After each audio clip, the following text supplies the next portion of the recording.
നമ്മൾ വിചാരിക്കുന്നതിനപ്പുറത്തുള്ള സഹായം കേന്ദ്രത്തിൽ നിന്നുണ്ടാവും, യാതൊരു സംശയവും അതിന് വേണ്ടത്. വഖഫ് ഭേദഗതി നിയമം നമ്മുടെ രാജ്യം ഒരുപാട് കാലമായിട്ട് ആഗ്രഹിക്കുന്നതാണ്. സ്വന്തം ഇഷ്ടത്തിന് തട്ടിവിടുന്ന നാക്കെടുത്താന്നുണേ പറയൂ. കാശ്മീരിൻ്റെ പ്രത്യേകാവകാശം എടുത്തു കളഞ്ഞതുപോലെ, മുത്തലാഖ് നിരോധിച്ചതുപോലെ, നാലാളെ കണ്ട അവന്റെ തലക്ക് ഭ്രാന്താണെന്ന് അറിയത്തില്ലേ? വെറുതെ തള്ളിയിട്ട് പോയതാ. CAA നിയമം പോലെ അതിച്ചിരി കൂടുതലല്ലേ? പ്രധാനമന്ത്രി നരേന്ദ്രമോദി ടീമിൻ്റെ ഒരു ധീരമായ നടപടിയാണ് വഖഫ് ഭേദഗതി നിയമം എന്നാണ് എനിക്ക് പറയാനുള്ളത്. ഭയങ്കരം തന്നെ. നിങ്ങൾ കാര്യമറിയാതെ എന്നെ തെറ്റിദ്ധരിച്ചില്ലേ? ഒരു തെറ്റിദ്ധാരണയുമില്ല. കണ്ടപ്പോൾ മുതൽ നമ്മൾ തമ്മിൽ നല്ല ധാരണയാണ്.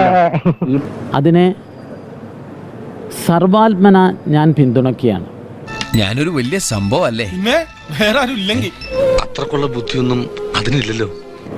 നാഷണൽ ഹജ്ജ് കമ്മിറ്റി ചെയർമാൻ എന്ന നിലയിൽ സംഗതി പാൽപ്പായസാണേലും പട്ടി നയിച്ചാ പോയില്ലേ? ഒരു മുസ്ലിം മതവിശ്വാസി എന്ന നിലയിൽ വളരെ വളരെ ആത്മാർത്ഥമായി പറയാൻ ആഗ്രഹിക്കുന്നു, ഈ വഖഫ് ഭേദഗതി നിയമം ഒരു ദീനിയായ ഒരു മതവിശ്വാസിയെ സംബന്ധിച്ചിടത്തോളം വളരെ സന്തോഷം ഉണ്ടാക്കുന്നതാണ്.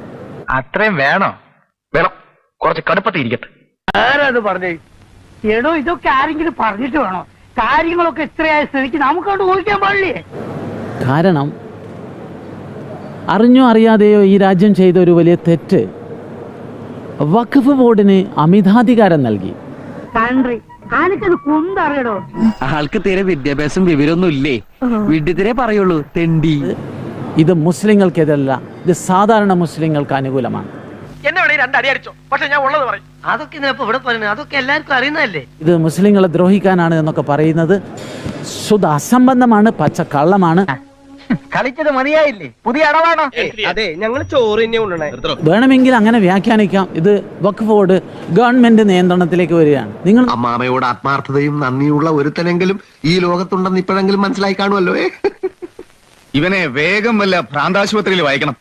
നിങ്ങൾ നോക്ക്, നമ്മുടെ നാട്ടിൽ എല്ലാ ലാൻഡ് തർക്കങ്ങളും പരിഹരിക്കുന്ന പ്രധാനപ്പെട്ട ഒരു അധികാര കേന്ദ്രം കലക്ടർമാരാണ്. കലക്ടർമാർക്ക് ഈ അധികാരം കൊടുക്കുമ്പോൾ അതിലെന്തിനാ നമ്മൾ കുറെ കൂടി സുതാര്യമാക്കുകയാണ്. പറഞ്ഞ വിശ്വസിക്കോ? ഇല്ല, വിശ്വസിക്കില്ലേ? എന്റെ മതി, നിന്റെ ചായ കുടി. അഹങ്കാരി എന്താ നീയൊക്കെ? നിന്നൊക്കെ ഞാൻ കണ്ടകശനി കൊണ്ടേ പോകൂ. കൊണ്ട് ഇനി പോകാം. ഒരു ചുവന്ന സ്വിച്ച് കാണുന്നുണ്ടോ? കാണുന്നുണ്ട്.